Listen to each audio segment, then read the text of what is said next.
우리 시간으로 오늘 새벽 미국 백악관에서 윤석열 대통령과 조 바이든 미국 대통령의 정상회담이 있었습니다. 한미 양국 정상은 80분간의 정상회담에서 북핵에 대응하기 위한 강화된 확장 억제 대책, 워싱턴 선언을 채택했습니다.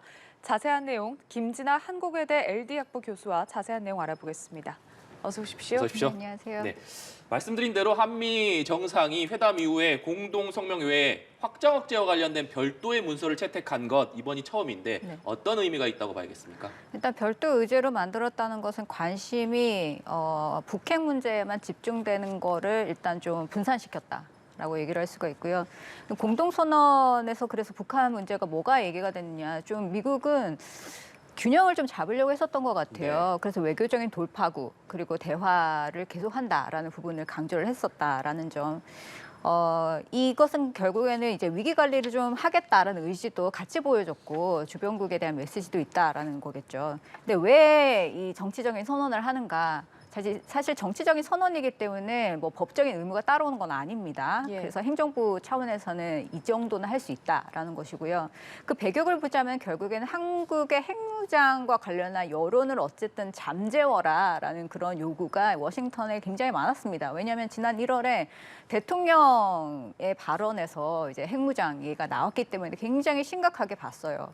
그러면은 이제 급한 불을 일단 꺼야 되는데 이제 선언으로 이제 끄게 된 거고요. 급한 불을 갑자기 끌려고 하다 보니까 내용 자체가 아주 새롭지는 않을 수밖에 없는 그런 상황이 된 거죠. 예. 사실 내용을 면밀히 보자면 2022년 11월에 있었던 이제 국방장관급 대화죠.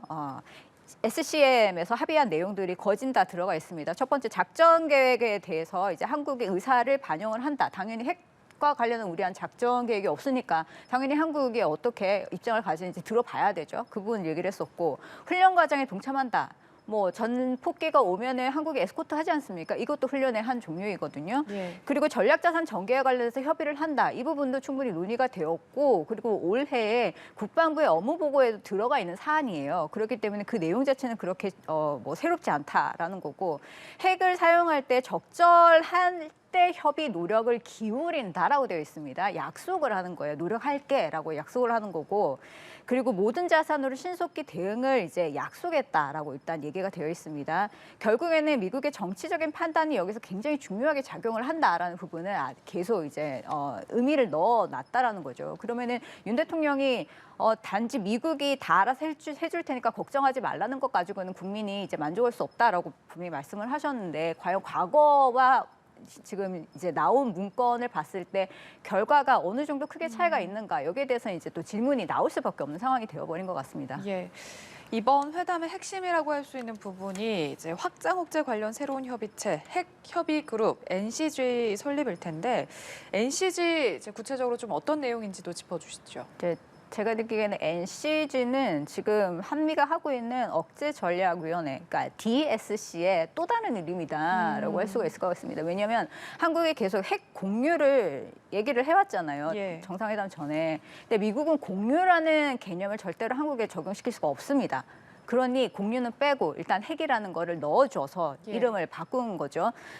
둘 다 사실은 급을 보면은 실장급이에요. 미국은 부차관보급이고요. 그것도 똑같고요. 그리고 무엇을 얘기를 하는가 보면은 맞춤형 억제 전략의 개념들을 지금까지도 이 DSC에서 발전을 해왔습니다. 예. 그리고 미사일 방어 실행 가이드라인도 DSC에서 계속 해왔어요. 그렇기 때문에 아주 크게 앞으로 뭐 내용이 달라질 것인지 좀 더 지켜봐야 되는 그런 부분이 있고요.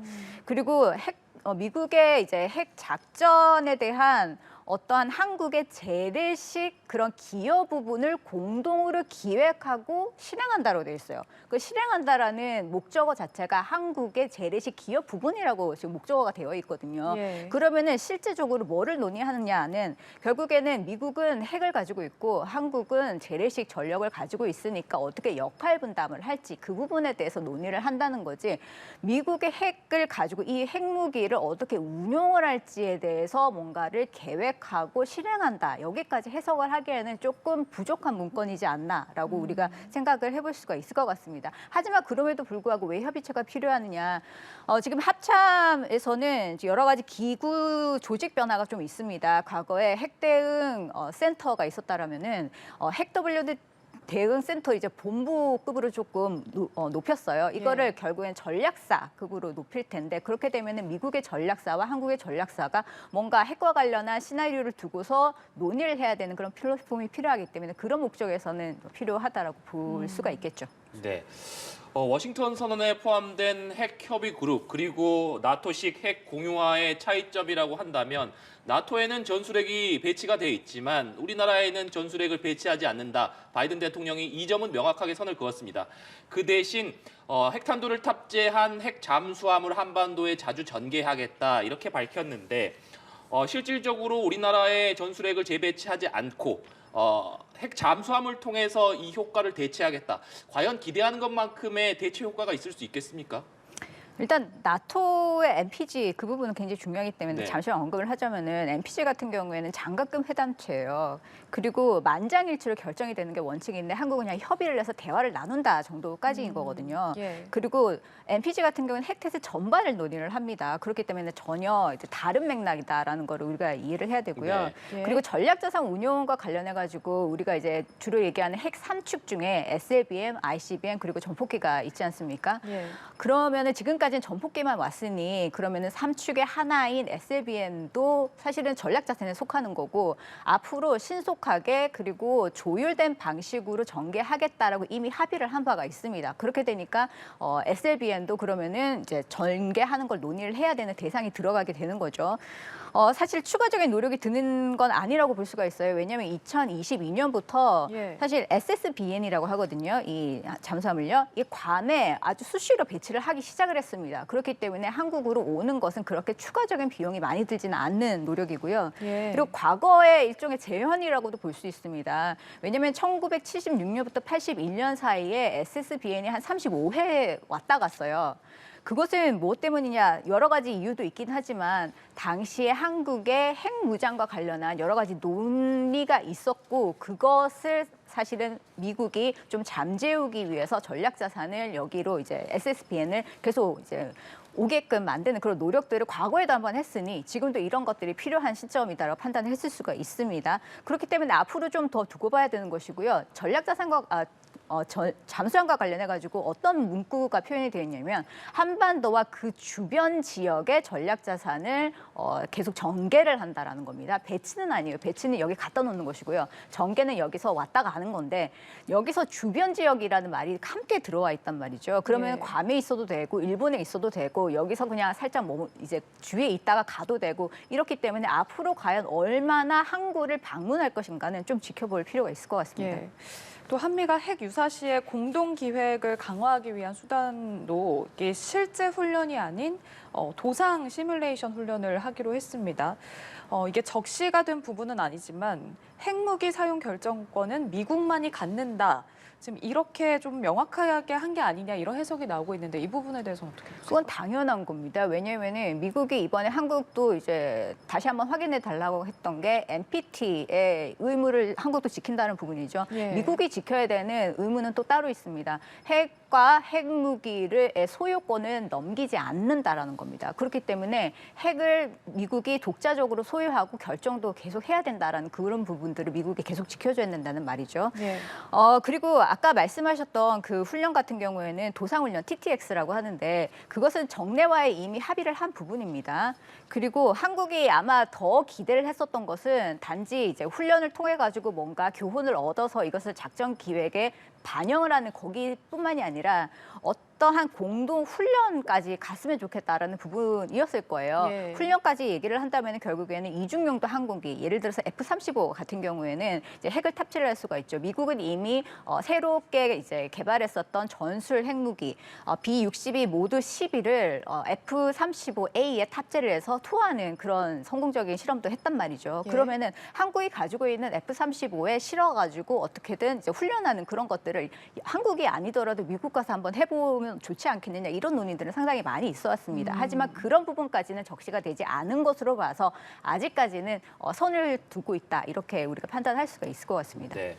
이번 워싱턴 선언을 놓고 미국 내에서도 평가가 조금 엇갈린 것 같습니다. 한국 방어를 위해서 미국이 핵 자산을 사용한다는 약속을 더욱 진전시켰다 이런 평가가 있는 반면에 이 정도 수준만으로는 한국 내 자체 핵무장 여론을 좀 무마시키기 어려울 것이다 이런 평가도 있는데 교수님께서는 어떻게 보십니까?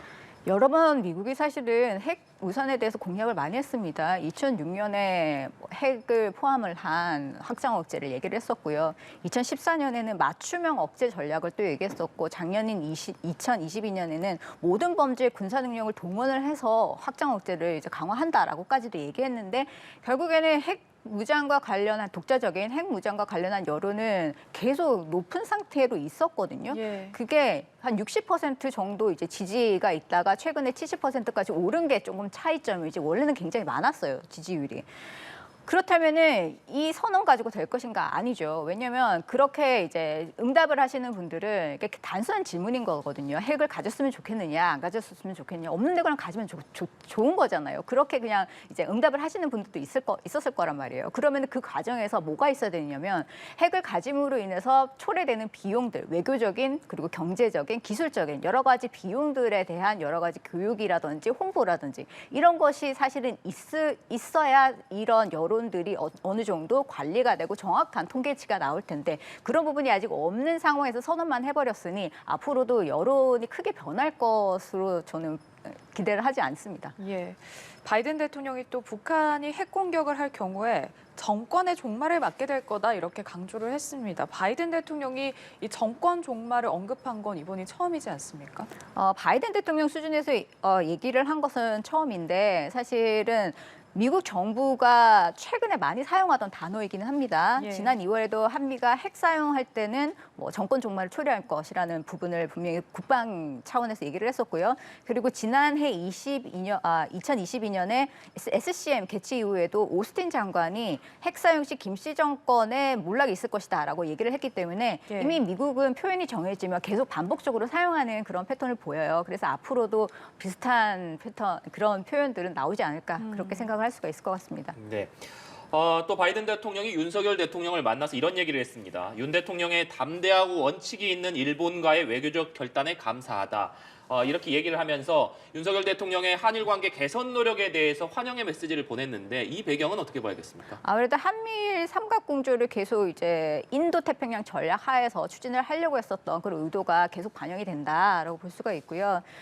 최근에도 DTT라고 국방 대화가 한미일 간에 또 열렸죠. 여기서 이제 논의되는 것은 지역 문제입니다. 지역 안보 위협에 어떻게 대처를 할까 이 문제가 논의됐는데 그 중에서 또 중국과 대만 문제가 여기 끼어들 수밖에 없어요. 그러면 앞으로 이제 한미일이 지역 문제에 대해서 어떻게 공조를 할 것인가 계속 논의가 될 수밖에 없다는 얘기죠. 그리고 또 하나 이번에 강조됐었던 것이 훈련뿐만 아니라 다자 훈련도 얘기를 했습니다. 그 부분이 중요한데요. 특히 다자 훈련 같은 경우에는 해군의 참여가 필요한 부분이에요. 그런데 지금까지 다른 동맹국에 비해서 예를 들어서 뉴질랜드나 호주나 일본에 비해서 한국이 참여가 저조했었던 건 사실입니다. 왜냐하면 일단 가장 중요한 것은 한반도 방어잖아요. 그리고 우리 해군 자산을 일단 어느 정도 빼내가지고 해외로 보내야 됩니다. 그러면 자산 운용에 일단 갭이 생겨 버리는 거잖아요. 그러면 충분한 자산을 충분히 확보하고서 그러고 다자훈련에 참여를 해야 되는데 이제 해군의 과제가 엄청나게 커진 거죠. 계속 요청은 들어올 텐데 그럼 어떤 전력을 어떤 병력을 어디서 빼서 과연 이제 다자훈련으로 이제 되돌릴 것인가 이런 부분들을 계속 얘기를 할 수밖에 없는 것이고요. 상당히 고민될 것이고요. 그리고 또 하나 이번에 들어갈 것으로 예상이 됐는데 빠진 훈련이 뭐냐면 해상 차단과 관련한 부분입니다. 아마 해양 안보를 미국이 상당히 강조를 하고 있음에도 불구하고 들어가지 않은 것은 한국의 입장을 어느 정도 반영을 했다라고 볼 수가 있는데 그럼에도 불구하고 해양 문제와 관련해서 이제 공동 성명문에도 분명히 많이 나왔어요. 아무래도 이제 불법적인 해양 영유권을 주장한다는 부분, 그리고 매립지를 군사화한다라는 부분, 특히 항행 및 상공 비행의 자유를 이제 지지한다는 부분, 이것은 다 중국을 겨냥한 얘기예요. 이 부분을 이제 공동 성명서에 넣고 지지를 했다라는 부분이 있어서 한국이 어느 정도 앞으로 중국과의 외교적인 마찰 이런 부분도 좀 조심을 해서 앞으로 이제 성명을 내는 것이 필요하다고 봅니다. 네. 정상회담에 앞서서 이제 우크라이나와 관련해서 뭐 군사력을 지원할 가능성 이런 것 등에 대해서 좀 어느 정도 구체적으로 이야기가 오갈까에 대해서도 좀 관심사였는데 실제로는 좀 원론적인 수준에서의 언급만 있었던 것으로 전해지고 있거든요. 이 부분은 어떻게 보세요? 네. 아무래도 러시아의 불법성을 강력히 규탄한다 정도만 마무리한 것은 한국의 입장을 좀 반영한 것이 아닌가라는 생각이 들어요. 예. 백악관에서 회담이 있기 전부터 백악관에서는 우크라이나가 당연히 들어갈 핵심 의제다라고 얘기를 했었고, 그리고 군사적인 상황에 대해서 우크라이나 상황에 대해서 한국과 논의를 할 거다라고까지도 얘기를 했는데 안 들어갔기 때문에 예. 그 부분이 조금 변경이 되지 않았을까라는 생각을 해볼 수가 있고요. 하지만 순서상으로는 그 공동선언문에 제일 먼저 얘기한 것이 글로벌 안보 이슈 중에서 우크라이나가 제일 먼저 얘기가 되었다라는 것은 미국의 우선순위가 거기에 있었다라는 것을 우리가 또 읽을 수 있는 부분이기도 하죠. 예. 하지만 저는 이 얘기가 계속적으로 나올 수밖에 없을 것 같습니다. 왜냐하면은 일단 글로벌 동맹이다라고 얘기를 해버렸고, 그러면은 나머지 동맹들이 우크라이나에 지원을 하는 것들을 비교를 해서 봤을 때 한국이 뭐 규모나 아니면 금액 측면에 있어서도 상당히 뒤처지는 게 사실입니다. 그렇기 때문에 어쨌든 기여를 올려야 된다라는 그런 기대가 있을 것이고요. 물론 백악관은 뭐 군사적인 지원을 가지고 등급을 매기지 않는다라고는 얘기를 했지만 이 전투 지원의 추가적인 역할을 한다면 그것을 환영할 거다라고 얘기를 했기 때문에 어떤 기여 이런 부분은 계속 아젠다로 남아 있을 것 같습니다. 알겠습니다. 네, 여기까지 듣도록 하죠. 김진아 한국외대 LD학부 교수와 한미 정상회담과 관련해서 이야기 나눠봤습니다. 고맙습니다.